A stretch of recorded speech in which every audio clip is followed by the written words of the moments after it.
All right, everybody, we want to take a second to talk to you about an amazing sponsor. We have an amazing relationship with RayAllen.com. Ray Allen is a one-stop shop for everything dog, not just working dogs. Everything dog that you need, you can go down there, check them out, RayAllen.com. Awesome people. They got everything you need. Another one of our favorite partnerships is with a dog trainer. They've been with us from the start. Great collars, great ball poppers, great GPS tracking, big dog, small dog, bark collars, everything. I got everything like that they have at the kennel. We use it every day. Be sure to head them up, dogtrainer.com. Listen for the discount code later in the episode. Hey guys, it's going to happen. August 16th through the 19th. HITS is coming back. The HITS Canine Conference in Orlando, Florida, August 16th through the 19th. Get on there. It's the biggest, the best. Check it out. HitsCanine.net. HitsCanine.net. Get registered now. Take the guesswork out of making sure you're feeding your working dog correctly by using Kinetic Dog Food. Hit them up at kineticdogfood.com and look them up on the Instagrams at Kinetic Dog Food. Take all the guesswork out and do it right from the beginning. We love Horizon Structures. Dude, this stuff is so awesome, man. You can get online. You can talk to them. You could build it you want from mild to wild. They'll come bring it to your place, set it down on your pad, hook up your power, hook up your water, and you can put dogs in it that day. If you don't believe me, check out some guys like Justin Rigney's got a great setup there. Ask him. Check him out, horizonstructures.com. All right, Working Dog Radio, broadcasting to Bite. Still here in Pittsburgh. It hasn't gotten any warmer at all. I'm over this good weather already. But the hotel's nice, so that's nice. But yeah, we're here at the Blueline Conference 2022. With me, as always, is Eric Stambro. Eric, how'd you sleep? I slept pretty good last night. Actually, I hit the wall here at the about 8 o'clock, 7:30, 8 o'clock at the vendor show. And I was like, people are like, let's go drink, let's go get beers. I'm like, yeah, let me go up to my room and do a couple things. Yeah, nope, I was in my underpants in bed at 9 o'clock. So Yeah. watching TV, and I think I was watching The Office last night. But It's an old man's prerogative. it is. So, yeah, we just chilled out, man. It's a good show. Today is the last day. It's Thursday. We're doing some episodes, trying to snag up some guests. So Ted and I teach at 1:45 to 3:45 today, which I would expect our class, just because of the podcast, to be pretty full. However, they have Rigney at the same time with his power biting stuff. And Kamisic. Yeah, Kamisic and his legal update stuff, which I recommend people go see Mike instead of us. You know, we're not going to keep you out of court. Mike, No. Mike might, but anyways, it's good time. I'm looking forward to our class. We Ted and I have done this class numerous times through HRD and a couple other things, and it's fun. It's a good time we have with it. Somebody asked me today, so what is your class about? I said, cussing, and Ted rolling his eyes at me. That's what it is. and they're like, is there information in it? I'm like, yeah, of course there is. So What the fuck? I know. We have a fucking podcast. Of course there's information. Yes, right. Like, I'm just stand up there and fucking tell jokes all day. Mhm. So one of the things we do here at the Blueline Conference and HITS when we do these is we get guys that are teaching at these classes, and we kind of go over the subject matter of what they're talking about. So if you notice, these episodes are a lot shorter, but that way we can get a lot more guests on. But so today with us, we have, if you're on YouTube, you've already seen him, his smiling face. You already know who it is. Still today, Ted says this is his favorite guest. The favorite show we ever had was our guest, Howard Young. How are you, Howard? Well, I'm fine. I appreciate that, by the way. Yeah. Today it's still one of my favorite episodes. Like Howard doesn't believe that. Yeah, I think you're quite deluded, but that's fine. So yeah, Howard's teaching. You teach today too? I do. Yep. The last block. He taught yesterday, and he taught he teaches the most people are leaving block. At the Yeah, end of exactly. At the end, we've done that before. So we're not going to get into Howard's history and background. You guys can go back and listen to the first time he was on to get all that, and he's been on a lot of other podcasts since. But Howard's a lot like me, where we grew up training. And marker this, marker that. We're not doing markers. And, of course, we've evolved. We're not cavemen. We're barely not cavemen, I should say. But it was pointed out to me, and Howard and I have talked about this a lot, about you are doing marker training. You just don't know it. Right. You don't know what you've been doing. And that's kind of, I assume, the basis of the class, but it's kind of was an awakening for you. You want to get into that stuff? Yeah, so I kind of grew up in the yank and crank era. Of course, even then, I think if you look back at William, I don't know how people pronounce his name. Some pronounce it Kohler or Kaler. Even in his books, he stressed the importance of praising the dog twice as much as you correct it.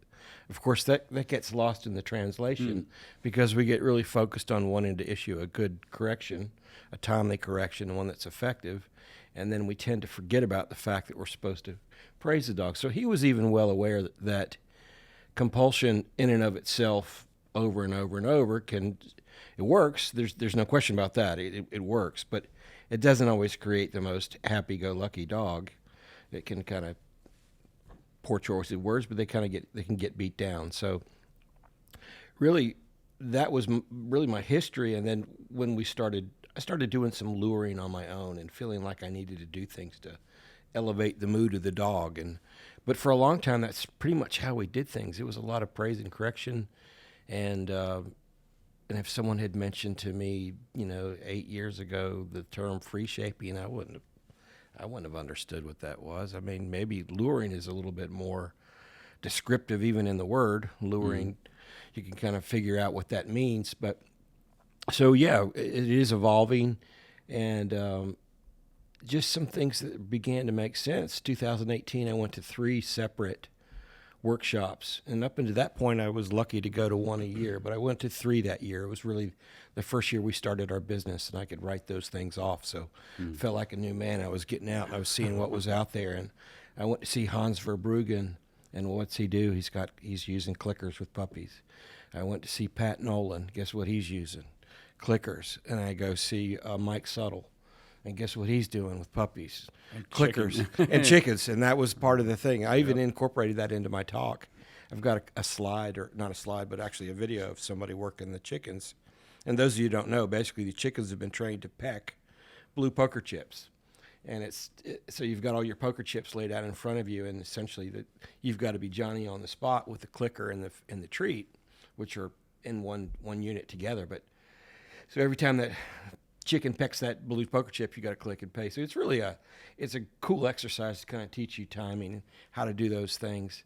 But from that point forward, when I'm just listening to all these well-known people using clickers, and I'm thinking, maybe there's something to it. And really, as we began to dive deeper into it, yeah, there's a lot to it, and it makes a lot of sense. And those of you that are out there that are doing detection, and you're worried about, well, I don't want the dog to catch me, and I'm being, using sleight of hand in my deliveries, and all those things aren't necessary when you have a marker or a terminal marker where basically all you're trying to do is capture that moment in time where that dog is doing exactly what you want.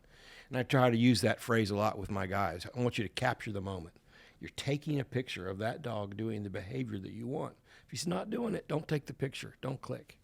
So it's much easier to click and mark that moment in time and then produce your reward than it is to try to be Mr. Evasive and move around and not get caught. The dog knows you have the toy. Yeah, he can smell he can smell like trace and plus, amounts of they're cocaine. Such He can great smell masters ball. of association. He may not look like he's watching you, but he's got you figured out. I give this speech to my canine handlers and to all my pet people. Every time we have a dog come to us that has a problem, I tell owners, I say, you're actually a really good. I tell pet owners, I'm like, I say, you're actually a really good dog trainer already. You just don't know it. And the only thing you have to be a good dog trainer is consistently rewarding or punishing the behavior you want or don't want over time at the right moments with rewards or with punishments that are of value or perceived as serious. It's like, it's clear that this dog is committed to shitty behavior because he's doing it, all the time. Like, you're a great trainer. And people are like, man, that makes a ton of sense. And, they're nothing but a bundle of habits, whether they're good or bad, depends on them. So when we do our board and trains, it's super successful for us because it's very transactional. So it's very black and white. And I think with the canine handlers, especially like right now, I delivered it. We're here on Thursday. I delivered a dog on Tuesday that's a spicy. He tried to destroy the vet last week, getting his go home checked on. He's just one of those dogs, and his handler is experienced. And I sent him home, and he starts school on Monday. And I was like, all I want you to do is click and treat this dog. And Damon's been sending me videos of him working the dog, just doing clicking, click, treat, click down, click, treat, and it's how we do all of our patrol dogs. And Eric, you started doing that with and I've started doing the same thing you did, 900 reps. Yeah, we do a lot of reps. And it works it out, man. I started on Monday. Friday, we were off leash. Yep. Getting an off leash recall, not with a On police man so dogs. much, but what's that? On police dogs, yeah. Not pets, police dogs. So yeah, and I'm the same as you, and I'm sure you were too when you in the beginning when I came into K9 in 2005. The term was signal, pressure, praise. Signal was sit. Pressure was not pressure. It was always a correction on a choke chain. Good boy. And it's just started. I just started noticing. I'm like, sometimes it works, sometimes it's okay, but man, I feel like I am just ripping this dog's head off all the time for what? For the sit, and the dog doesn't like it. When I notice, we would go out on the OB field to do obedience, and the dogs would all yawn and get stressed. They didn't like it. Pressure, shake, yawn. Right. Yeah, and so I eventually got away from the choke chains. I don't use them at all anymore. I still don't see the value in them. I'm more of a prong collar guy. I can even just use e-collar and flat collar for most dogs once I get it going. But I changed up the way I do things, and I'll do clicker for a lot. Sometimes I do a word because, like when we're doing puppies, I'll send a clicker home, but then they'll call me and go, I clicked him, he's not doing it, because they don't really kind of get the idea. They think the clicker is like a punishment or a warning, or I said sit, so I clicked him, whatever. Yeah, like the remote on the TV. But they don't go yes, yes, yes, yes, yes. They don't say that over and over again. Where I find a lot of people are aversive to the clicker, they're not aversive to marker. Is I can't hold all these things in my hand at once. I'm like, yeah, you can. You just gotta get used to it. But Ted, were you taught the yank and crank in the beginning? Was that the style you learned? Yeah, I was, and the reason I have all these tattoos is because I'm covered in scars from dogs that corrected back. So, and that's one thing that I kind of, because you just said, signal, pressure, praise, and the one thing that you and I talk about a lot is guys like overpraising dogs or praising them at the wrong time. They're like, good boy, and you're like, shut the fuck up. He's not being a good boy. No, and it doesn't have any value. Mm-hmm. So I do have pets that come through that do genuinely value human interaction. Like I'm raising that Malinois puppy right now that I got from Holly Benitez. That dog doesn't give a shit about being petted. You try and pet him and he'll dodge you and like, no. Let me do something. Give me something to do. And it's because a lot of it's how I've raised him. But when we get these pets in and like they constantly want to be petted, and I'm like, that's not what we're working for. Like, because so they value, and a lot of it has to do with the dog's value. So they value the human interaction, and they don't value food because they're free fed, which is a huge problem. So once they get hungry, then they're like, oh, so it's much more precise. And I'm able to get some very crisp behaviors very quickly especially with pets. Once they're like, oh, you mean I have to do something? I'm like, yeah, you have to do something and act like an asshole. And then it's usually pretty clear. But so one of the HITS Canine Training Conference. This is America's premier canine training seminar packed to the brim with the world's best instructors and me and Eric, all covering important topics. There's no better place to learn and no better place to network with other handlers, breeders, and trainers. HITS 2022 is being held in Orlando, Florida this year, August 16th through the 19th. And I know how you guys are. Everybody waits at the last minute. And in the post-Rona world, everybody's training budgets are being cut and everybody's deciding whether they're going to be able to get to go or not. So don't wait, because they're not going to have an infinite number of spots. And the price goes up after a certain date. So get signed up as soon as possible. It's in Orlando. We'll see you there. Be sure to hit them up. HITS K9, letter K, number 9.net. One of the best relationships we have in this podcast and in this industry is with the great people down at Kinetic Dog Food. The story of Kinetic Performance Dog Food is pretty simple. They wanted to make a better premium dog food for the dogs that need it the most. Their goal is to give every working and sporting dog a higher energy level, better performance, and better overall health through superior nutrition. So they formulated a line of food based on what they considered to be the optimal profile of a performance dog. They've done tons of research on this. This isn't their first rodeo. These guys know what they're doing. If you're a kennel, they will come to your kennel. They will see the problems that you have. They will check out what works for the dogs that you have. They're amazing people to work with. They drop ship a pallet right to you if you want. I know a lot of guys that use them. There's a bunch of different formulas on there, and 32K might not be for your dogs. Maybe the 26K works. They can adjust it. They'll give you the right ideas what to do in different parts of the year. Winter's different than summer. It's really a well-run, good dog food company. KineticDogFood.com. Be sure to check them out on social media too, man. They're amazing folks. KineticDogFood.com. By now, you've probably all heard my story at least once. I'm usually getting tagged by dogs or hurting myself. So this next product is like near and dear to me because I actually use it. Quick Turn by Vet Care. It does great for keeping small things from turning into big ones. I use it at the kennel for clients' dogs that have some issues with skin stuff or have food allergies or have environmental allergies. Works great. Keeps hot spots from making giant hot spots. And it keeps my working dogs who inevitably find magnificent ways to hurt themselves from turning it into a giant vet visit. Stops little issues from becoming big ones. So it comes in a spray, it comes in an ointment, it comes in a dressing.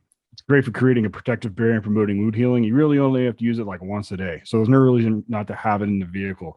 Since it's temperature stable, you don't got to worry about it getting hot, getting cold, or anything like that. So put it in your first aid kit or put it in your cabinet. Vetcare.us on the internet. Quick Derm by Vet Care on on Instagram and on Facebook, and then hit them up with the discount code 10WDR for 10% off your first order.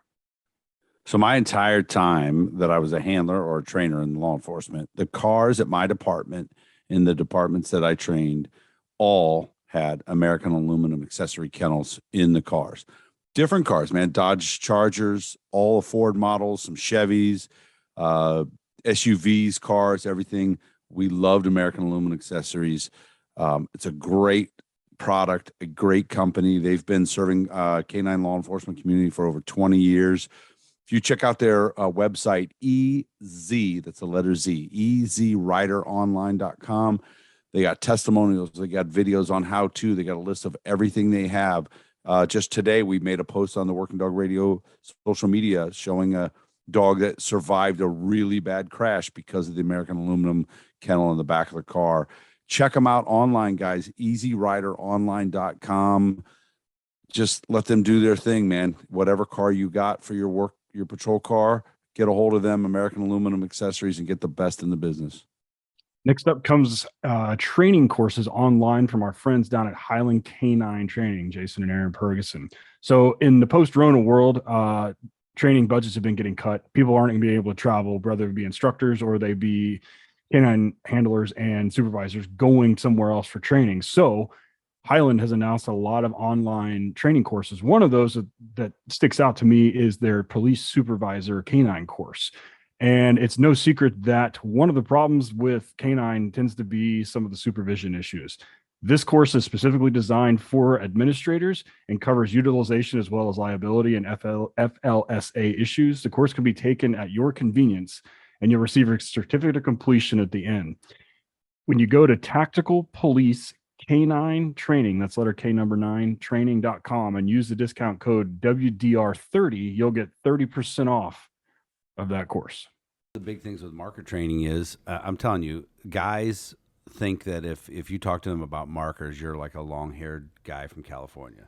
Like, No offense to Michael. no offense to Michael Ellis, but they just think you're like some touchy-feely kind of marker. Because when I worked the contract out on the West Coast, there was a big fight between two of the trainers on marker training and not marker training. Mm-hmm. And when Jeff came out, he was like, "Well, I'm all for what works best." And what happened was the one trainer was like, "We are not doing marker training. We are not doing it."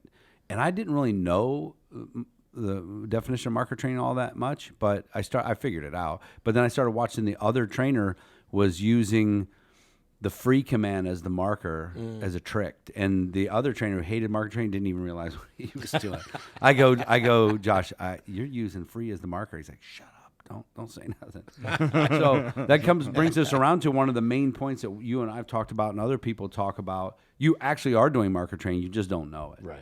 And kind of explain that, if you would, like what I mean by that. Well, I think that we're creatures of habit, for one. So we are, in the past, where in detection in particular, we didn't use a marker of any kind. We just simply produced the reward at the time that we felt was prudent to get, encourage the behavior that we wanted.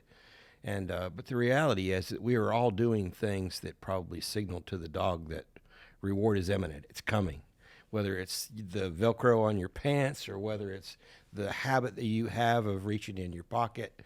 So really what's especially cool about the marker is that once you've issued the mark, everything that happens after is pretty much irrelevant. It doesn't matter if the dog sees the ball come out of your pocket, because basically that click represented that ball or the food. It essentially is food to the dog at that point. So, you can take your time getting the ball out. You don't have to be super ready, but I think that's probably the hardest thing. Guys still think I have to be evasive. I can't get caught. Somewhere there's a video of me recently. Like, I have a dog working on boxes, and I'm walking around behind him bouncing a tennis ball. Yeah. And Hold it in your hand. Yeah. Cameron talks about that in his class. Yeah. Like, are you kidding me? Stop it. Stop shuffling your feet. Stop, And what happens, though, is that if they continue to do that, even if they're marking, then that muddies the water. Because now the dog is not only listening for the mark, he's also watching you, side-eyeing you, which you don't really want either. Right, and guys don't like. So you guys that are out there training right now, and you don't think you're using a marker. So, for example, I'll give you an example of a marker that I use. So I use boxes for the odor, right? The scent stuff. If it's a dog that I'm putting a train final response on, sit. To me, I use sit, the sit command, as the mark. Gotcha. They get their nose in the box, sit. They sit, then the reward comes. So sit becomes the mark. When I'm imprinting them on the odor, I might use yes. But I still believe that if I line the boxes up against the wall all the time, and I throw the ball and it bounces off the wall into their face, boom. I think the hitting of the wall is a mark if you do it right as they stop and sit, boom, comes through. If you're consistent. Right, yeah, if you're consistent. Those are little things that people don't know. The other thing that I've asked, I don't know, so we asked Pat Nolan's wife, Pat, Rigney, and some other stuff. If you're doing a NAPO type style where like you're teaching a down and the pressure comes on in the e-collar, they're guided down, the pressure goes off, you praise them or you mark it again, then praise them. I believe the removal of the pressure is a marker.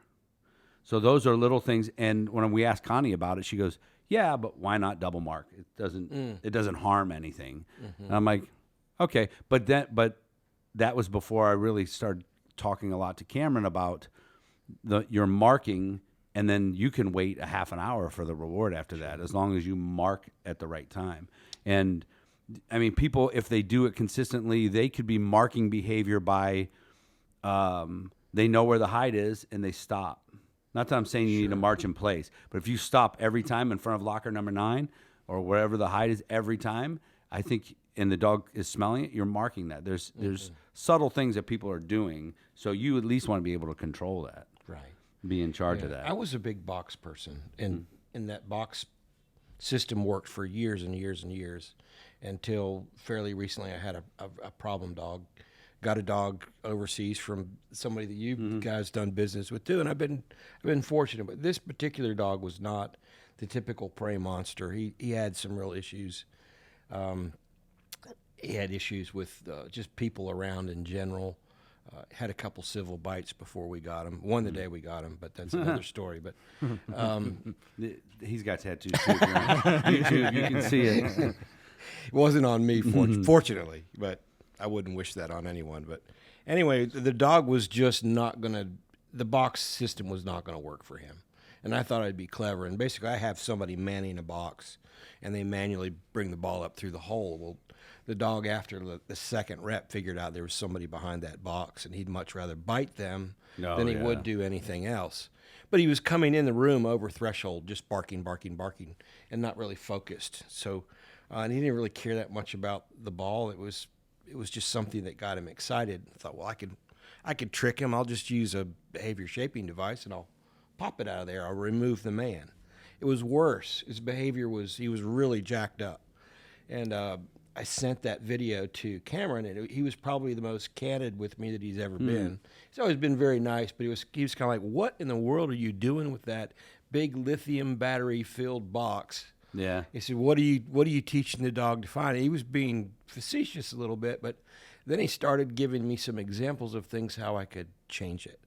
And just with the box, the odor, and a clicker, and food. And lo and behold, we changed. I thought, I'm going to change the environment completely. I don't want any association with that room and all that barking. Let's go to a separate room and let's just do me, the handler, the dog, and the box. And it started clicking. I mean, and the dog's coming in, not all jacked up. And lo and behold, he's out there on the street right now killing it. I still say he's a problem dog because some days, but the barking and all that excited stuff is gone. And I got to thinking that a lot of the way we do things with those boxes is pretty high energy. Oh, yeah. And it works for some dogs and it doesn't work for others. So the two newest dogs we've got, I've started on this very methodical, almost free shaping activity where we're just getting him to put his nose in the hole, and then we're working on duration and time. And I'm anxious to see if that's not going to create in these new dogs a more methodical, happy. Well, the other dogs are happy, but they expend a lot of energy just running around. Yeah. Maybe just a better balanced hunter. Right. And before, the only thing you would have done is as soon as you walk in the room, just start hammering that dog on his choke chain and make him sit or obedience and correction. Then now the dog just hates even coming in there. But it doesn't make it any better, though. Or just take him out of the room every time he starts barking and then, start over. It's like, We've got a dog right now that is sort of a problem dog. And once the dog gets out of control, once the genie comes out of the bottle, he just starts to smoke people. Yeah. And anytime a ball is produced, he starts to smoke people. Mm-hmm. So it started out with 2 or 3 reps at a time and then capping. 2 or 3 reps at a time and then capping. And now we get to the point where we'll work for 10, 15 minutes on boxes, and then we immediately go over to, we built like a little Skinner boxy thingy to start our article indication for hard surface tracking. And he goes right into the box and starts article indicating for 8 to 10 minutes, right? And so the trainer, we have the ball, we reward for narcotics, and then we take him straight over, down him, and then we have all of our guys wear like roofing, nail pouch. Nail pouch, and we fill it with dog food, and we immediately start going straight into food reward on articles.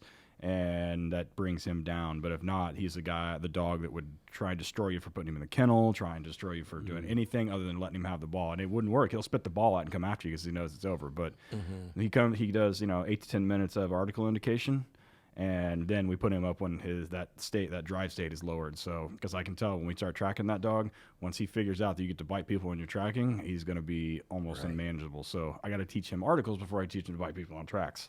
So, right. So I have a shepherd in my kennel right now that I'm doing what I call green plus odor imprinting on.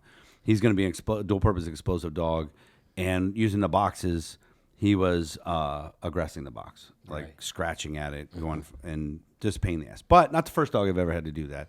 And I had Jordan, my assistant trainer, helping me and trying to do it. 2 people, the timing wasn't right and everything, and I'm still imprinting on the odor, so I'm still marking that sniff inside the box.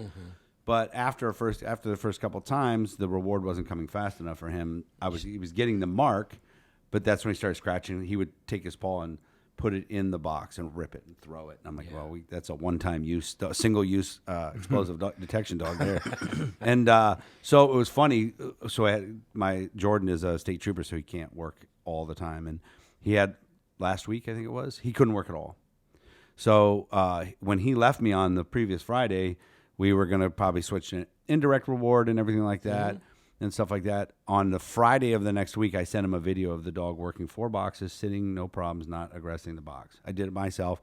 I'm like, I've done 1 million of these dogs by myself. It sucks, and I'm sweaty and everything else. But what I started doing was, because I could tell he knew the odor, I was marking the still behavior. Right. And and then waiting. And then I could wait and wait. And once he understood that the mark was kind of the reward, really, hit that marker and then wait, boom, I could get longer and longer time out of him sitting at odor and waiting. And he just stopped scratching it. And it wasn't, correction was not going to do it. Right. You know what I mean? I had changed him off the flat collar to the prong collar with both rings, the live ring and the dead ring, just so I would, if he went to scratch it right out of the rip, I could pop him back, let him loose, and then reward for not scratching. But it was the mark that kept him consistent on there. Right. I didn't know that shit a few years ago. You know what I mean? No, I didn't either. We would have I would just had Jordan correcting him the whole time, backwards popping him and correcting him. And you're starting to go down the variable reward road too. With that. So all of our dogs, towards the end, we started moving to variable reward. So if you're a narcotics handler listening to this, and I ain't explosive, but there's a case called U.S. versus Bentley that you should all go look up. And it talks about how the dog, the attorney and the handler were talking during questioning, and they basically said, hey, so the dog gets a reward every time he gets out of the car. So is he sitting for the reward, or is he sitting for odor? It was essentially what they were saying. And Eric has mentioned it twice. I think Howard did during this. The anticipation of the reward is almost better than the reward itself, which is the reason gambling works. I mean, it's the same thing, right? I mean, that's why everybody sits there and pulls fucking the lever. Might be the next one. Yeah. Might be the next one, right? So you actually end up creasing drive. So when you got dogs like the one I was just talking about, I can't do that yet. He's got to get rewarded every single time. But that case, we teach our handlers not to reward on actual deployments. I don't want them bouncing balls off of shit and whatever else on the road. So we moved to variable rewards, especially in our maintenance training. So we'll have 4 fines out and the dog get rewarded on 2. But that's essentially, you still have to be able to mark a behavior in time and be like, all right, let's go. Or yes, let's move. And so I teach our guys a bridge command in handler schools. I don't tell them that that's what it is, but You don't muddy the waters no, too much. I'm just like, so you're going to say this and move to the next fine. They're like, oh, okay. So, and then on the road, I'm like, now what you're going to do is you're going to say this and put him back in the car. And so, the anticipation of reward is often more powerful than the actual reward itself. I think the indirect reward, for us, obviously it's safer too. And I don't want them throwing a ball out there either, but it is nice especially if they're using a tug, they could just literally, yes, hold it out, and the dog comes back and The takes one it out of thing their hand. I've seen with the indirect reward is the maintenance of it, and I see it, right? And if it's not maintained, you get dogs that start fringing a lot because they're anticipating leaving odor. So you have that. I don't know if Cameron's talked about it. I think I've talked about it with him, but the difference of obedience to odor versus obedience at odor. So they start being obedient at odor, and they start kind of like doing the whole like puppet thing where they move back and forth, anticipating being called back. I did Pepper, that dog on CBS SEAL team, and she's an indirect reward explosive dog, but I started her direct. I started her at odor, so she has great obedience to odor, but she'll leave to come back for a reward. But I varied it there too, so it comes from odor or it comes from me, and I can have a popper or dropper out. I can have whatever we want. I can have different rewards. She'll go to a different person for a reward of whoever marks her. So that's cool. We put a video up on that on Patreon, which Now, I can't remember, when you have a new handler and a new dog, do they go through your class together? They go together. And do you find a better result as far as teaching a green brainless person? Basically they're a clean slate, teaching them the marker. Well, I think it's for sure. I like that arrangement. Sometimes what happens with experienced handlers, and it definitely happened with one of my last ones, he inherited a dog from another handler he was a robot, about as close as you could get. And then when we retired that dog and we got him a new dog, we got him a spider monkey. And and I think he loved the dog. He never acted like he did, but he was very, very effective with the dog, but he was very frustrated at times. I mean, super frustrated. This was a collegiate level athlete and very capable of handling a dog and great handler, but this dog frustrated him immensely. Yeah.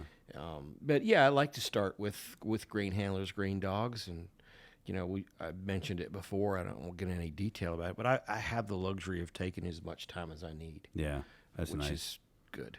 Yeah, I sold 4 dogs to a large agency, and Maryland, their training started last Monday, and 16-week just on patrol, and then they do 8-week on odor. That's impressive. And I'm like, dude, no, and I shouldn't say nobody. A lot of places don't get to do that anymore. You know, they pre-train 6 weeks, 5 weeks for the handler school. And I sold them a dog named Robic, a shepherd, who is who's going to be, he's an apex predator, I call him. But a 6-week class you're not going to get what you want out of him. 16-week class, that dog's going to be an amazing dog, because he's another one out over threshold when he comes out. It doesn't matter who's holding the leash. That person is awesome. Everyone else is not. and like I tell everybody, so you Howard can bring him out, and he's like eyeing up Ted and I and dragging you towards one of us. I don't know what he's going to do when he gets there, but he's trying to go. And then we do bite work, and then you put him up. And 15 minutes later, Ted goes and gets him, and he comes in and he's after you the same way. Whoever's holding the leash is just the vehicle, and he doesn't care. But you know, you have to teach him obedience in a blank room. And if he sees something, he's just going to keep fixating on it. So 16 weeks, they'll get him. Those guys are real good. They said it's already starting to work out real well. But last question before we finish. Did you go to Pat Nolan's class yesterday? I was able to catch the last half. But yeah, I wouldn't miss it. I mean, does he make you feel stupid? Like you're not a trainer, like you don't know shit? Well, no, I just love how nonchalant he is about. He's pretty funny too. The stuff that he's done and the mistakes that he's made that he admits, and yeah, he's just phenomenal. He makes fun of himself because he overdubs some of the videos, and he's like, "Why do I say it like that?" Things like that. I tell people when I go to Pat's class, I consider myself a pretty good trainer. I've trained a lot of dogs. I leave and I go, I'm quitting. I'm done. I quit. There's our haunted bathroom. You hear that? There's no one in there, and it just flushed. So, are you going to take this class on the road at all? Are you going to be offering this anywhere else? You're going to? No, I tell you, I don't want to get pigeonholed into any particular thing. I really don't. In fact, I told people, I said, please don't refer to me as the clicker guy. I do not want to be known as that. But I'm not ashamed to say that it's found its way into the way we do things. Cameron told us a few years ago, he didn't want to be pigeonholed into the detection guy. Well, he's got it. But here we are, guys.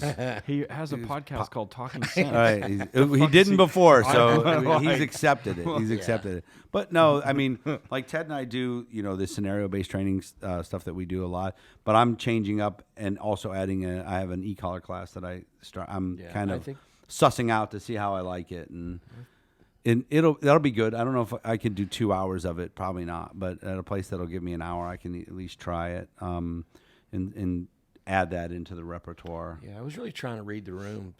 And one of the things that I wasn't aware of until fairly recently is because I get kind of locked in the way we do things. You mentioned green handler, green dog, and there are people out there in the audience that they've never gone through. They were handed a dog that was trained. Yep. So they don't really know the process necessarily unless they've studied it. And then there are people that obviously have gone through schools, and then people that have inherited dogs. So. All right. So you teach this evening, I guess 4 o'clock, right? 4 to 6. 4 to 6. What do you call the class? On Your Mark. Oh, okay, that's a good name. It's descriptive. Yeah, that's a pretty good. That's a pretty good mark. That's a pretty good story. There's a lot of guys staying overnight. I heard people talking, so you should have a pretty we're good staying turnout. too. It's a long ride tomorrow. Yeah, I'm leaving this afternoon 2 hours. So, anyways, thanks for coming on. I appreciate it. We love having you. Yeah, we get to talk a lot. Howard and I bounce a lot of things off of each other. We both learn a lot of things at the same time. From him. Yeah, and same thing. So we bounce a lot of things off because him and I are learning a lot of some of this stuff at the same time. Yeah, it was coming up to your place when Cameron was there. And plus getting to see some of your guys here. Yeah, it's been fun. Some familiar faces. Oh yeah, yep. So, anyways, thanks a lot. We'll talk to you on the next one. Yeah.